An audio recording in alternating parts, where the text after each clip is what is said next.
Hello and welcome back, everyone. As we're preparing for game number 4 for the Spotify Internal League of Legends tournament, what a banger Zirene from that last game. I was sitting on the edge of my seat because at the end, I didn't think Wicked Shades were going to lose that. I still was like, they got the Malphite, they got the Leon, they got the late game cast, they're fine.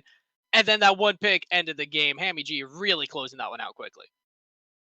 All it really takes is just one good engage. That's really all it takes. And you're on the edge of your seat there. They had already gotten a lot of good engages, but they had just stayed in it. I think the top laner really kept them in the game.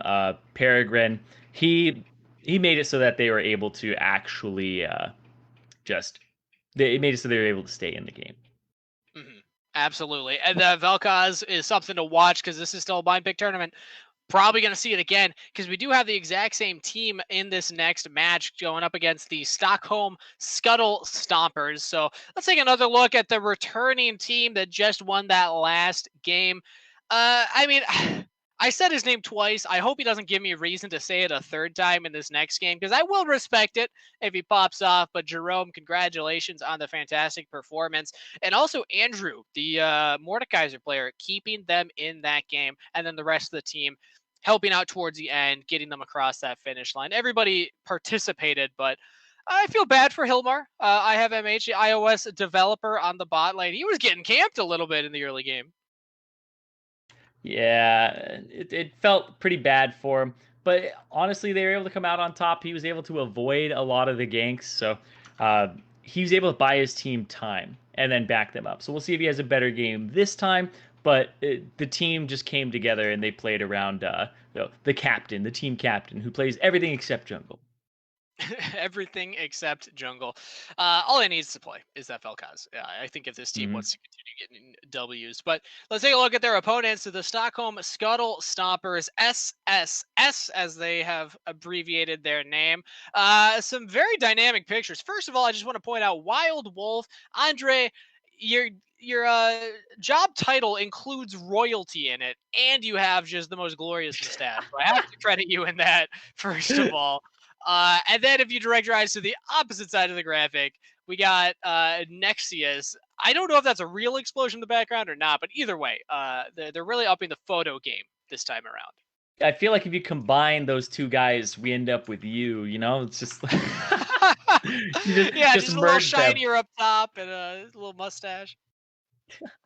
I like it. I like it. Well, let's talk a little bit more about this team just because we haven't seen them. So catching everybody up, and we have yet to see their actual ranks. Actually, now that I look at the lobby that we have created, I actually do see their ranks. This is going to be a difficult team to play against because this is, I believe, the first diamond ranked player that we've seen in the entire tournament in Wild Wolf. So he's got the mustache to back it up. We'll see if he's got the fingers as well to win this game because there's a pretty big jump between a plat player and a diamond player. I've been trying my whole life to get to diamond. I've been forever stuck plat, so I know more than most the difference between them, and it can be pretty frightening to have to play at that big of a skill discrepancy. Yeah, I wonder if he's gonna play jungle because his favorite champion is Shyvana. Maybe he's a Shyvana top laner. I'm not sure because you see, Max plays Nidalee and Kha'Zix, so they have two people who have champions that typically are jungle, and they have a third person who main jungle, and a fourth person who also Yep, likes they got jungle. a lot So of jungle mains right now. yeah, it's like I don't know who's gonna play what. Obviously, the way they have it set up, it's been working out for them, and we'll see what they do. But so far, it's just been it's been a great day. Like I've loved the kind of the ramp Oh up yeah. here in terms of the games. We can tell the teams have been getting more and more competitive, fiercer and fiercer as the day has Hmm. gone on. I also just want to point out the name makes total sense now. The Scuttle Stompers with 5 jungle mains in a game. Obviously, they're going to prioritize getting that Scuttle Crab. So I see you. I see the name theme. I like it a lot. But maybe this shows that they're willing to be flexible on who actually plays that jungle position. Because when I think of having a high elo player, like a diamond level player, jungle is a great position for them because they can impact everywhere on the map, but sometimes you just want that diamond player to be matched up against the lowest elo player on the enemy team and just hard stop that lane. So we'll have to keep our eyes on where they actually end up putting their players, where the lane assignments go. But let's do a recap, just a quick report card for the returning winning team to the stream. I'm still calling them Hammy G until I hear any update otherwise. Zirene, what do you think that they can correct to help out their early game that we saw lacking a little bit in that last game? I think they need to be less aggressive on the top side of the map. I think that was really what was costing them. They were making a lot of mistakes up there. They were focusing the right lane on the bottom side of the map, but I don't think they were really doing themselves any favors in the mid game. They need to kind of shore up that weakness of even giving up kills. He was doing a great job roaming. Stick to that, but just don't let it get away from you in those early parts of the game. Well, we'll see if they're able to actually shore up some of those early game weaknesses. I do want to update everybody. Sorry for my distraction, but I have an update on the team name. I've been asking for this all day. I'm excited that we're actually going to get it. Apparently, Jerome, the team captain, said, "I have a meeting. You guys find a name." And their great solution to finding the name was taking his name, which is JCECCATO, and then the timestamp 1131. So that's where the J 1131. I'm not actually sure. Oh, I have a meeting. You guys find. It's an abbreviation. IH, I Oh have a no. meeting. You guys find a team name. That's actually brilliant. I like that a lot. But now my like nickname of Hammy G doesn't make as much sense. I don't know. Well, maybe 1131. I think 1131 will be the new name. I thought that He the was one he was 1 minute late. He was 1 minute late. No. exactly, yeah. I thought the one of the three was meant to be a B, and they were trying to do something silly in there. Yeah, But yeah, right? okay, hey, there we go. The greatest mystery of the Spotify internal League of Legends tournament has been deduced. Thank you, producer, for throwing that in the chat for us. Appreciate you. And we're just remaking the lobby right now so that we can get into this game number 4 and see what these teams are still going to do. Do you think there's any chance we don't see a Vel'Koz in this game? I don't know. I think they'll still play Vel'Koz. He was able to play into some hard counters like the Malphite. So I don't think it's really a big deal for him. So I think he's fine playing it into whatever. That's showed me just a lot of confidence on his end. The one thing I'll say is that game was streamed. So depending on how quickly Stockholm Scuttlestompers game ended, maybe they had it up on the side while they were playing their third round game. They probably would have noticed, hey, Vel'Koz kind of popped off in that last one. So while they cannot ban it because we are doing blind pick, there's a chance that they can counter pick it. Now, the Cassiopeia is a rougher matchup than the Vel'Koz because you can't really match the range of the Vel'Koz, but there are ways to abuse that if you get something that can jump on top of the Vel'Koz and prevent the Vel'Koz from using all of that range. So if we're looking at counter picks, what are Vel'Koz's more difficult matchups to deal with in that mid lane, in your opinion? It's things that can really engage on him. He doesn't do very well into assassins. Some things like Ari actually are really good into him because she has multiple mobility spells. And it looks like I'm going to have to sign back in. It was giving me an error when I tried to join. So I'll be right back on that. It's okay, I will fill in time with one of my patented jokes here to fill in a little bit of airtime. What are we feeling here? I got a lot of beef humor. Zirene, have you ever heard any of my beef jokes before? I have not. I have not. What do you call a cow with 2 legs? What? Lean beef. Oh no. Yeah. What do you call a cow with no legs? What? Ground beef. Hey, you got it. All right, I can. Do I need to keep stalling? No, it looks like I don't need to keep stalling. It looks like I need to remake or resign into my client as well. We'll get back into. Okay, I'll tell a joke now. My turn. It's my turn. Yeah. I don't. So do you know any beef jokes, Zirene? No, I don't know. I don't know any beef jokes. I got dozens. You got dozens? All right. Well, so there's something that I was thinking about the other day, and I was just like, I don't know why it's called a dad bod. You know, like why it's called I would assume it's an average body that a dad would have, Yeah, right? but it's a missed opportunity because when I grow up, I don't want to have a dad bod. I want to be more of like a father figure.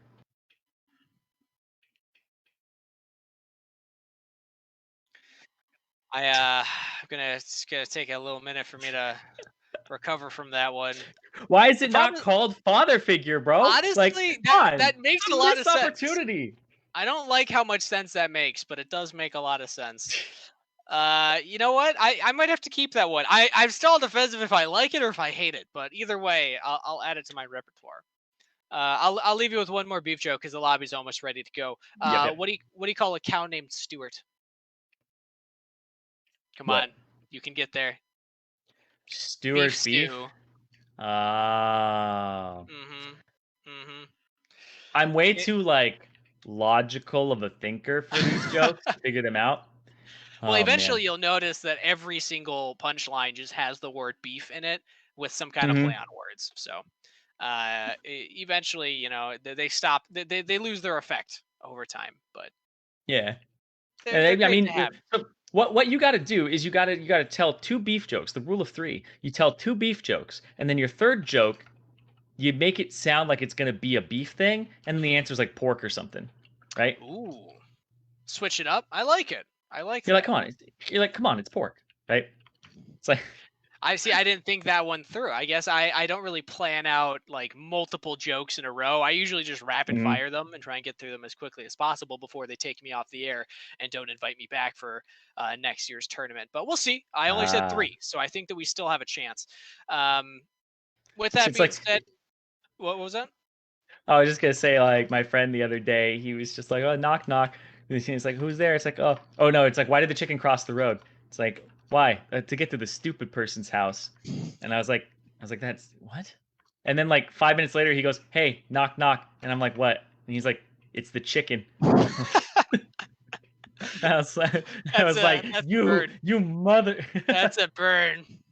Those ones are Oh hard my to god. recover from because, like, what do you do in that situation? You're still stuck in the knock. Well, no, at that point you say it's the chicken who, and then how do they finish the joke?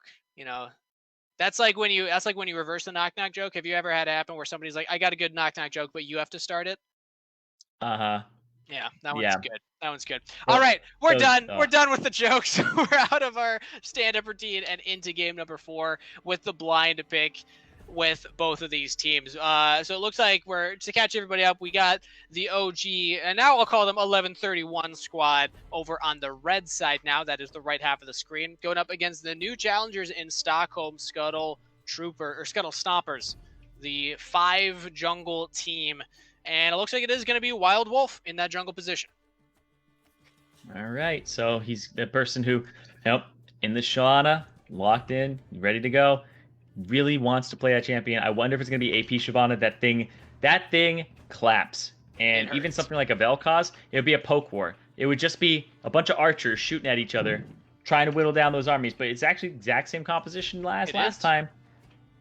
Yeah, we see the I mean, same it worked. 5 champions for 1131. I mean, it worked eventually, but the problem is they were falling behind in the early game.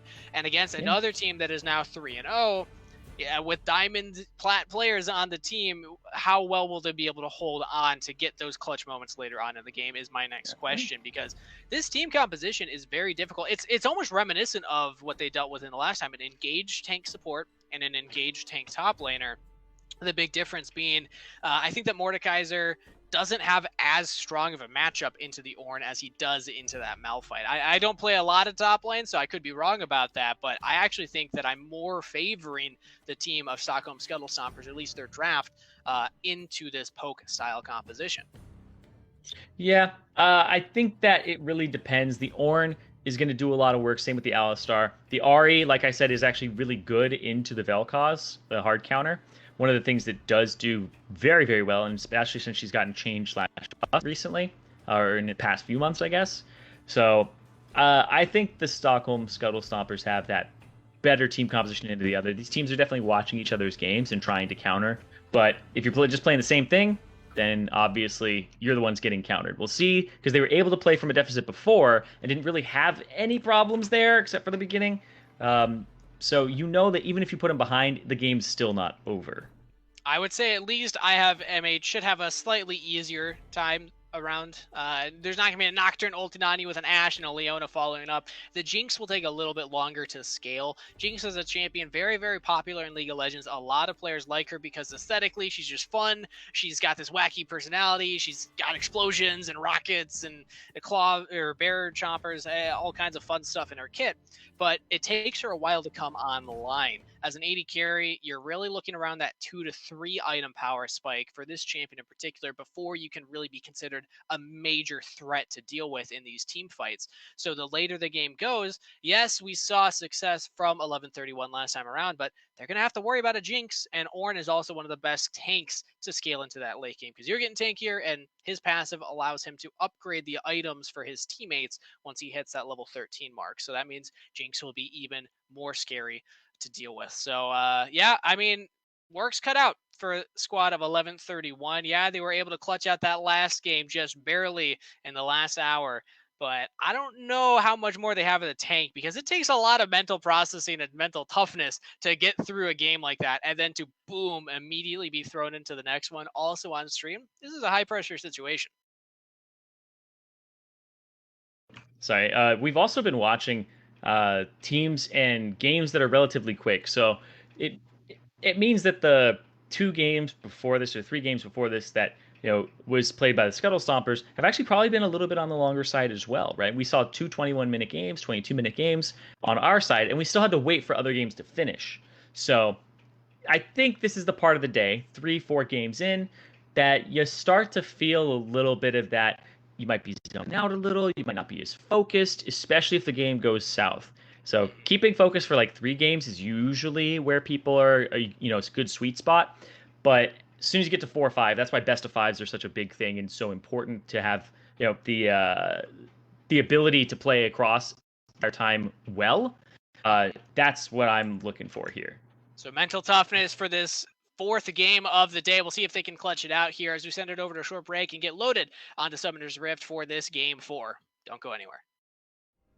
Hello and welcome back, everyone, for game number 4 of Spotify's internal League of Legends tournament. We got 2 undefeated teams here in this round 4, and I believe, if we're correct, production can check for sure, but I believe these are the last 2 undefeated teams. So only one of them will be undefeated going into that final round, and what a banger that game 3 was, with 1131 just barely clutching out the win, and now they have potentially an even harder opponent to deal with much higher ranks on their teams. Zirene, talk to me about this early game, because as the tournament's gone on, we've seen the games get closer and closer, and the players have more and more strategy employed. So when you look at these comps, when you look at the current, game state with where the junglers are looking to start, where are you immediately guessing action will happen, or at least focus will be in this early stage? It looks like it's going to be towards the top lane to some degree. There is an Ornn and a Mordekaiser up there, so I expect there to be the bottom lane pathing up to the top is what it looks like. You don't start on the bottom side as something like a Graves unless you plan on pathing to the top side. So it looks like Smyrnus is planning to maybe go there. That's what I'm expecting. Well, we'll want to track that Graves, because going to the top side against an Ornn can be difficult to actually pull off a gank. So that means that we might see some power farming. And Graves does enjoy doing that as well. If you can power farm, hit some levels earlier on, then you can really abuse a Shyvana in the jungle who doesn't have as many tools as the Graves does if they find each other going contesting for one of those scuttle crabs. So that's something to keep in mind too, is how do they interact with each other when these junglers find each other? So they both kind of want to hard farm in this matchup. The Graves should try to affect things earlier. But what I'm looking at here is it's a Dark Harvest Shyvana. That signals to me he's going to go AP. He's going to go for poke. He's going to try to just absolutely decimate the enemy team with just huge damage. If he's able to farm hard and not be disrupted, he can go ahead and burst people in the mid game. He can one-shot this Sona, one-shot this Ezreal, and it's an immense amount of damage. But I was talking about where they were going to gank. I don't want to gank bottom lane here. It's an Ezreal and a Sona, so I don't really have any CC on my side if I'm Graves. And if I'm on the other side, it's an Ezreal, hard to kind of catch. Sure, Sona might be somebody you can go after, but you typically want to get the 2 people. If you can't get the AD carry, it's like a little bit less worth picking on the support. Not as big putting a support behind, right? So I wouldn't worry so much about that. The top lane matchup, though, Mordekaiser and Ornn both have ways to move the other person or to like CC them for the jungler, and that's why I'd focus on the top side. I'm not going towards an Ahri and a Vel'Koz. These champions are, a little slippery and play at a distance. So I'd rather go to the top lane. That seems like the biggest kind of gimme of the whole lanes. And that's exactly where Smirnis is right now. The Graves did path up towards there just as you had predicted, but not for the gank itself, instead for this top scuttle. There was a ward, so Wild Wolf knows, okay, that's a dangerous place to be right now. My mid lane's pushed out, my bot lane's pushed out, or pushed in. Let's actually just go towards this bottom scuttle instead. A much safer scuttle crab to go for, but Max and it could be in some trouble right here. Oh, there was a Graves on the enemy team that I thought might have actually gone for it, but eyes were on the Scuttle Crab instead, so no early kills happening here. And I think that if you're on the side of Stockholm Scuttlestompers, you're fine with this. Your team composition wants to take its time, get to those big item power spikes, and get this Shyvana scaling a little in the jungle. So, yeah, they're happy with the current state of things. Yeah, absolutely. I would say you just want to sit there and make sure that you're not falling behind, especially that your ganks in the last game weren't going well. They got behind in the last game because of the fact that the Graves was forcing things and showing himself a lot. So if he's looking for desperate ganks, I don't think it's going to help him. But if he's able to control the Shyvana, counter jungle, and maybe find opportunistic ganks, then it's going to be a much better situation for him. But otherwise, I would just say he needs to kind of control these lanes. Just kind of tend to them a little bit, right? Give them some vision. Yeah, drop him a little gank here and there, maybe get a flash out of the opposing laner. Not going to find too many opportunities for actual kills, but if you can control this bottom side in particular, that is where Shyvana is going to be putting her attention. Wild Wolf, as Shyvana wants to stack up these dragon objectives, every single dragon that's picked up means that this champion's passive gets extra magic resist and extra armor. That was her big stats on, especially an AP Shyvana. She won't be building a lot of tanky stats. She's going to be building damage, so this will help her be durable and do that damage. But look at this 1v1 top side. This is what Ornn does, just bopping around Mordekaiser. Yeah, Ornn's kind of a good champion. Ornn is incredibly strong, played in professional play, even when he's been nerfed multiple times. It doesn't matter. Just what he brings to the table is just so desired with his crowd control and his engage. Yeah, a nice little juke there. Yeah, like he's a tank, but he does so much upfront burst damage that you can't really trade back because he also has such a big health bar. So, Mordekaiser, we saw Peregrine have a good laning phase against the Malphite, who cannot do what an Ornn does. But now we see what happens when you're up against a slightly more difficult lane opponent here. Isn't falling behind, still doing just fine in the CS department, but we'll have to keep track of that as maxing it now in the mid lane. Has no mana to actually make a full outplay into Smirnis. Yeah. Yeah, the fact that he's just going for it, and Smirnis, he's just got to kind of farm. Shyvana's getting everything he wants. He's gotten every single camp on cooldown. He's getting another one here. He's gonna hit 6 the dragon, and like yeah. Smirnis could have just walked down and contested that instead, but goes over for free. Yeah, and he's been able to back with more gold. He's about to hit 6. He's very, very close to it. When he hits 6, that's when he'll start to show up in lanes, or he'll power farm continuously until level 9 and look for just that that route. There he is. He's level 6 already. And look at this juicy bot lane. You talked about the Ezreal difficult to get onto, but Sona does not have a lot of mobility and is currently around half health. We'll heal up with a couple potions and the W healing, but Wild Wolf could be thinking bot side, I could try and get something down there. When you have this beefy Alistar, you can even look for these turret dives because Alistar soaks up so much damage, especially once you're level 6. So want to keep our eyes on Wild Wolf. Still just focused on that jungle clear. This is a much slower and more calculated game than we've been treated so far today, Zirene. And that just is indicative of the level of these players. They're definitely higher elo, thinking much harder about the game and going for these more calculated plays. Yeah, and the thing is that the blue team, they scale really, really well. So the game being in this state where it's 0-0 on both sides, I just think it favors like somebody like Wild Wolf, who once he gets his jungle item, makes what he's going for here before he shows himself in lanes. But he's really just content doing this. I think maybe he doesn't have to force anything, doesn't even have to make any ganks. If the lanes are staying in this state, he's probably just content farming. I think that would be the most successful jungle for a Shyvana, as boring as that sounds.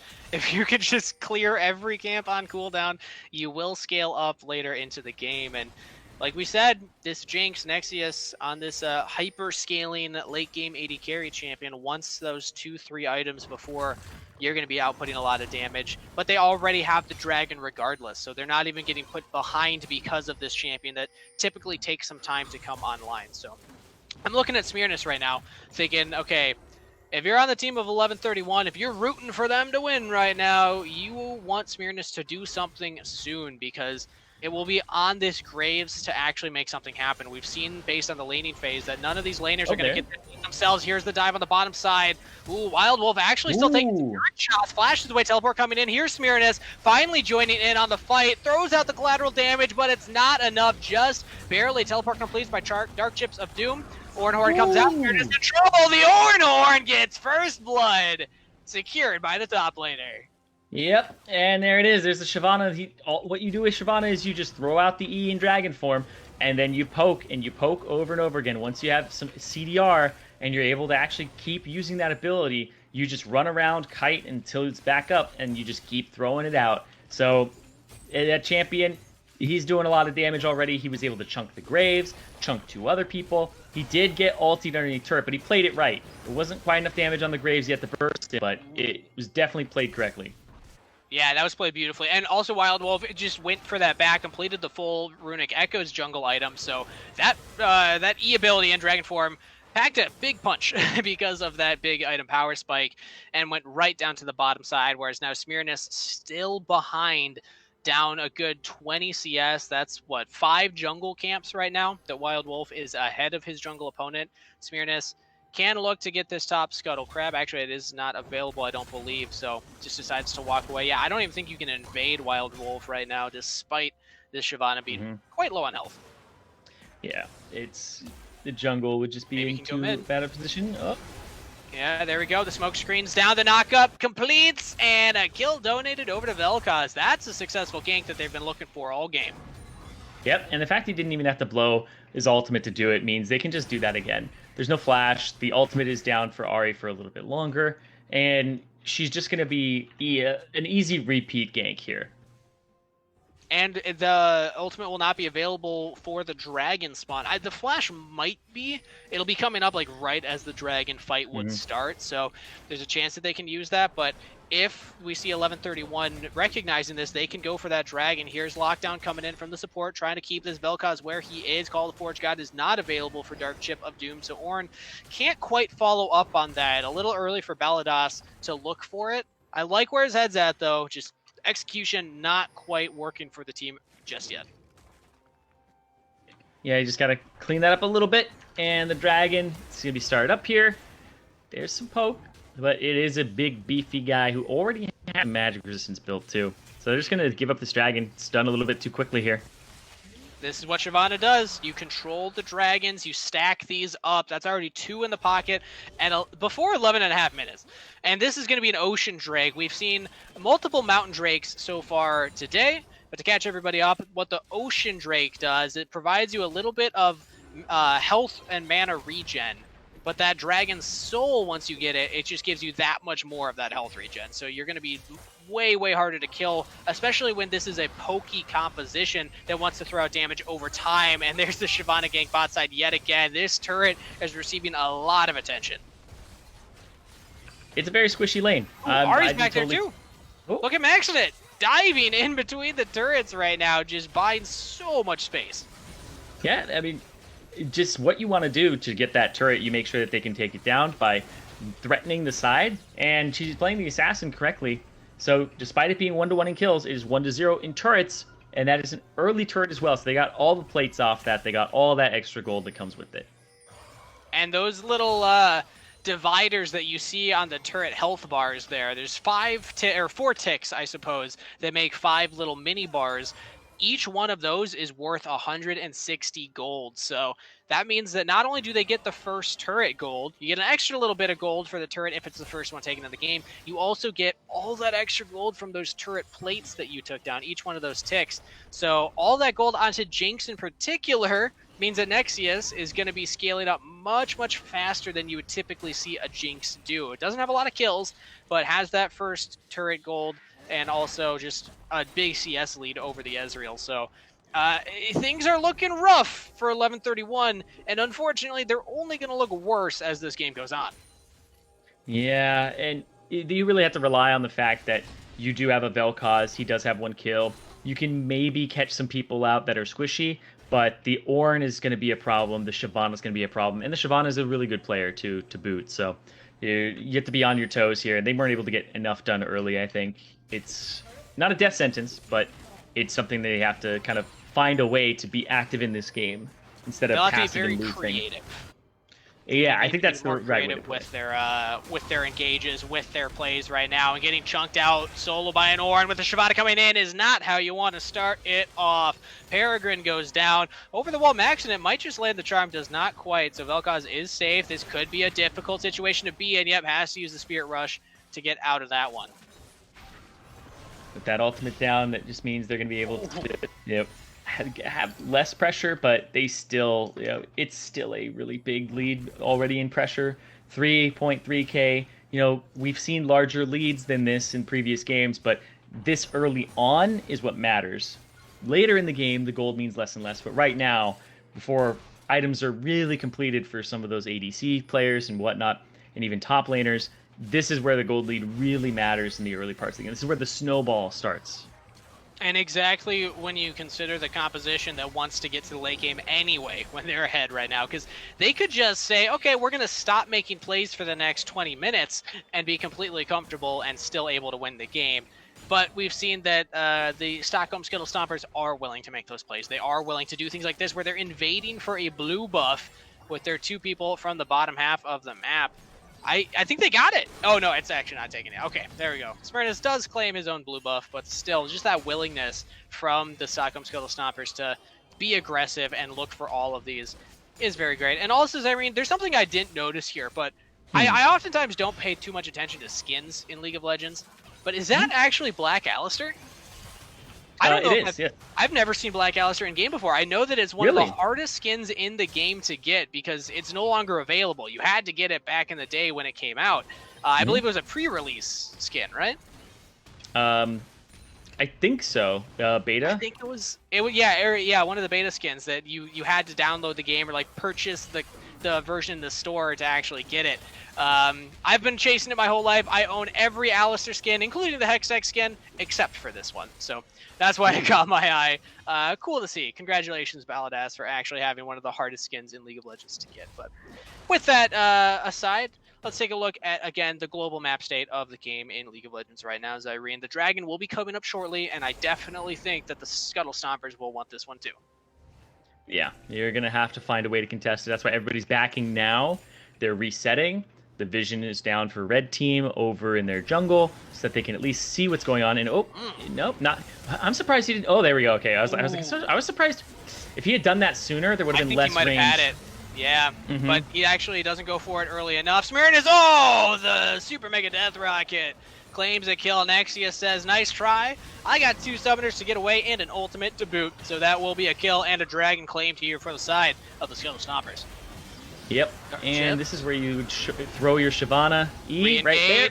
There we go. It's just that easy. The front line is now down. Maxing it, jumping forward. Wild Wolf still has some more damage from range. That's so much burst. It almost feels unfair. Does take get one some more. damage There it is. to trade back, but yeah, it gets another one. There's a Dark Harvest as well. So now this Vel'Koz with 2 abilities. It only took 2. And he's about 1/4 health right now. Should be able to catch his mid-wave, but this game is pretty much done and dusted right now, Zirene. This is an absolute stomp from the Scuttlestompers. Well, it's a lot of composition countering, right? The RE into the Vel'Koz. They have the Shyvana that plays from range, and just Smyrnis was not able to do anything early. He's not aggressive enough of a player on this Graves to really take advantage of anything in the early game. So that there, I think CX Def, if he on the Vel'Koz had actually used his knockup or anything like that to try and get the Jinx earlier, or even ultied, he would have been getting a kill. But now he's just getting summoner spells out of people. I mean, hey, at least that's 3 summoner spells he's gotten with that ultimate recently, but now Wild Wolf chasing him down. He's wishing he had that ultimate. Now maxing it, just barely living through that. As Bladis gets it. Oh, the collateral damage, not even enough. Oh, Smirnis, you tried your best, but you just did not have enough damage. He hit him too. Like, the Vel'Koz aimed his W towards the Shyvana and not towards the Ahri. He would have killed her there.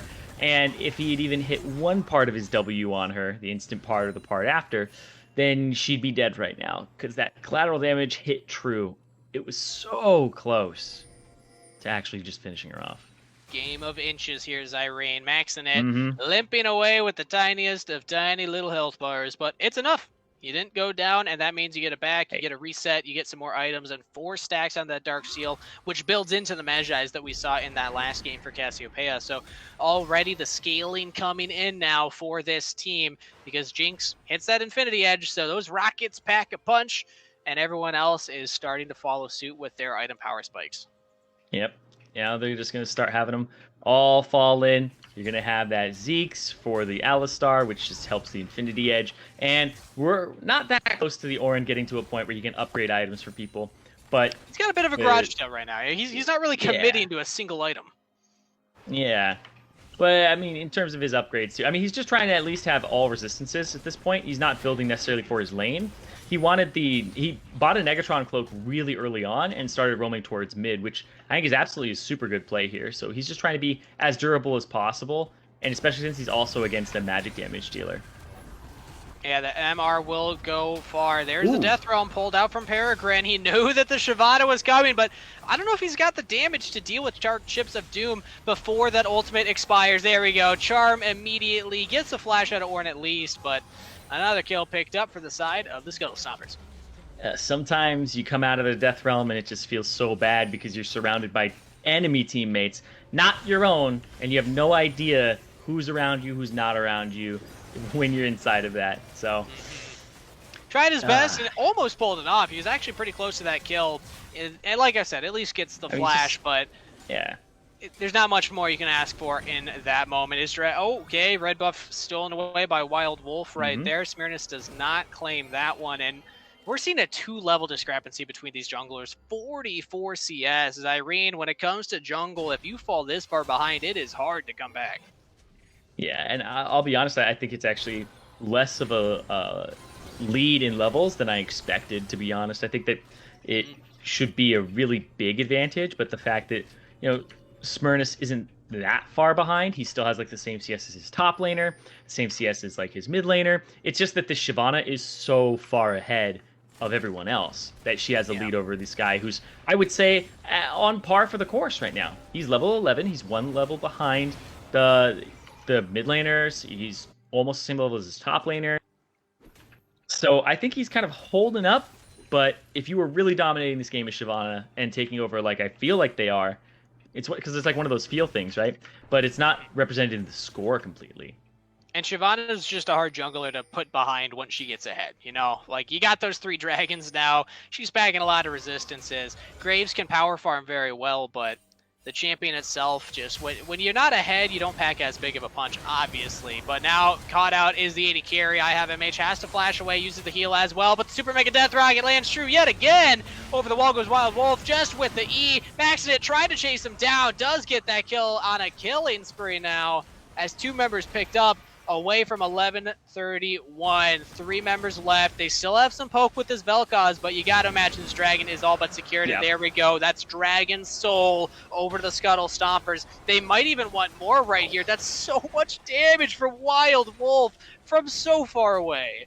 Yep, Shyvana, AP Shyvana is honestly a bit of a problem in the game. If she's not like held down early and she's just allowed to free farm, get her jungle item, then that's exactly what you see. She just shows up and she half-healths everybody. And it gets worse throughout the game for everyone else because she's going to go ahead and she's going to get more levels, which affect the damage of the E, and also more AP. And every time she does it, she gets Dark Harvest stacks. So she just keeps getting more and more. On her way to purchasing a Rabadon's Death Cap, which is kind of a scary proposition for everybody else in the game. Currently sitting at 9 Dark Harvest stacks, so that will only continue to pile up as the game goes on. If we're talking about a comeback of all comebacks, because we've seen it, Zirene. I mean, last time, 1131, they came back with the Dragon Soul, so a little disheartening to see that that's not an option, but Elder Dragon will be on the table quite early. If we're talking about comebacks, in your mind, how does this start for 1131? How do they claw their way back into relevancy in this game? It's going to have to be through the Baron and using their mid laner again. They have to somehow find a way to get Wild Wolf, who Shyvana is not that mobile of a champion. She's very, very strong, and she has windows of power that shut very quickly when she uses her E. If she misses it or if it's avoided, she doesn't really have much after that. So they have to find a way to burst her and then clear out the back line. And it's going to be only really available through the support combining with the Vel'Koz. They can get a ultimate combo between the two of them, deny vision, make people face check. Oh, look at that. And he went forward, tried to hit him. She's going to have at least 2 more E's. Oh, Smearness, you got to respect the range of that. There's a Mega Death Rocket not actually landing, but called the Forge God, pulled by the Ord, trying to find that engage, lands onto 3 members. The damage isn't fully sticking, and there we go. They get flash out of Wild Wolf, so no kills either way. But look at that Ocean Soul. This is what it does. Yeah, it's just going to heal them up all the way. They're just going to have all that regen from the Ocean Drake, Ocean Soul, and it's just going to be a dead Mordekaiser. It went the wrong way. Sometimes you don't walk quite the right way you want to go. Yeah, unfortunate right there. Good charm coming out from Max, and then flash forward by the Bellatis. Alistair engages all they need. Vel'Koz's ultimate goes out, but it's not enough. This game, the mid turret should fall. More members dying on the side of 1131, and Scuttlestompers want to end the game right here, right now. They pick up the Vel'Koz. It's a 1-for-1 trade, but they'll take that one, because with this next wave, they might just push to end the game. Nope, yet again, we see teams not willing to pull that final trigger. Instead, they go for the Baron, the safer objective. Yeah, it's a lot safer to actually just go for the Baron, and I understand it. It's going to help you end the game, whereas if you die trying to push, the enemy team will get Baron, and that's how they get back in. So instead of playing into a situation where, sure, you could win the game, and you give an opportunity for the enemy team to win it, or at least come back, I'd rather do the option where I play it safe, I shut out their option of trying to steal it or killing us, and then I just win the game anyway. So I would go more risk averse, which I think is right. And they can now reset, spend all of the gold that they just earned off of those kills, and come back even stronger for the next fight. Look at this Jinx. I want to track the items. Yep, there's another Zeal. So 2 items already completed. We've been talking about this whole game. The 2 to 3 item power spike for Jinx is very, very difficult to deal with, especially when I have MH still only on components towards that Trinity Force. Getting close to it, but we'll still need a couple hundred more gold, so maybe this next wave will do it. But regardless, this Jinx will be outputting a lot of damage. It's no longer just Shyvana you got to worry about. You now also need to find a way to get onto this Jinx, which is just compounding the troubles that 1131 have been facing all game. Yeah, it's that range, it's that lack of engage, and remember last game, Peregrine was the one who was keeping him in the game. This game, he's the one who's been dying left and right and really been a detriment to his team. It's unfortunate. You have some good games, you have some bad games. This one is one of those bad ones, and it's been hard for him to get anything in here. He's maybe used to smashing his lane opponent, but the Ornn is just able to smash back and be tankier. Exactly. The Malphite is just such an easier matchup for the Mordekaiser because he wants to build armor, scales well off of that, but Mordekaiser does that AP damage, but Ornn thrives on building magic resist, and now he's got 2 items completed. This Ornn is fully online and ready to tank up all the damage that is even thinkable from the side of 1131. There's a pullback in onto Maxinate. That's a good start, but it's not going to be enough. Maybe the Disintegration Gray will do it, but no, Call the Forge God now to re-engage. A little sloppy from both teams. Neither one of them finding the engage that they wanted, but it doesn't matter if you're the Scuttlestompers because you got supers, you got bear buff, you got the engage onto 2 members. The front line is just destroyed. Vel'Koz had no right being there. Peregrine goes golden and survives at least till the end, but the Nexus will fall regardless, and Stockholm Scuttlestompers will go into Game 5 undefeated.